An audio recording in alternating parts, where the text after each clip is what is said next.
عليكم ورحمة الله وبركاته. مان انت كحرن جنالكيga ama beedkayga waxaan ku salaamay salaamka assalaamu calaykum waraxmatullaahi wabarakaatuh. halkan maanta waxaan idin kula wadaagayaa xasuusta maskaxda, waxyaabaha kordhiya iyo waxyaabaha yareeyo.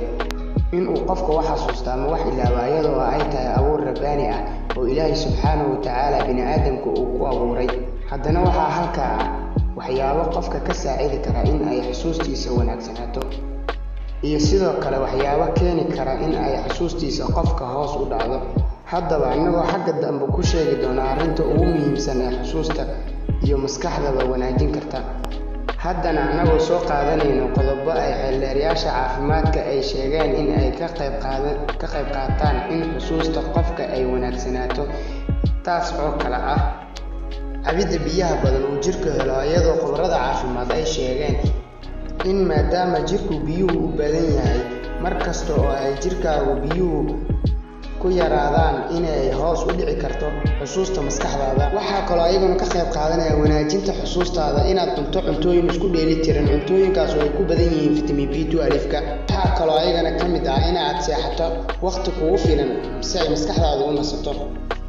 waxaa xusuustaada qayb weyn ka qaadan kara inuu qofka si joogto ah u lugeeyo ugu yaraan maalintii 3 kiiloomitir, iyadoo uu lugta jirku u leeyahay caafimaad weyn, kalena ay ka qayb qaataan hab wareegga dhiigga, taas oo sahlaysa in unugyada dhiigga ee maskaxda ay aad si fiican u shaqeeyaan.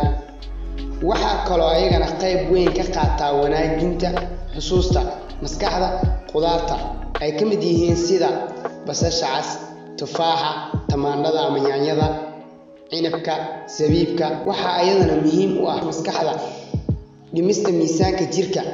markasta oo qofka miisaankiisu kordha, waxa ay sababi kartaa in uu qofka yaraado xididadiisii ee maskaxda, taas oo keeni karta dhaawac maskaxda ka soo gaara qofka. waxaa kaloo ayadana xusuusta maskaxda khatar aad u weyn ku ah balwadaha, oo ay ugu horeyso cabidda sigaarka, iyadoo oo la xaqiijiyay in sigaarku uu dhaawac weyn u geysta qaybta xusuusta ee maskaxda. haddaba arrinta ugu fiican ama ugu muhiimsan ee xusuusta iyo maskaxda wanaajin karta waa cibaadada Allah subxaanahu wa ta'aala iyo akhriska Qur'aanka Kariimka, iyo inaad ka dheeraato macaasida noocyadeeda kala duwan. aynu ognahay in raadadka macaasida ay ka mid yihiin in ay burburiso qofka jirkiisa, maskaxdiisa iyo fahamkiisa.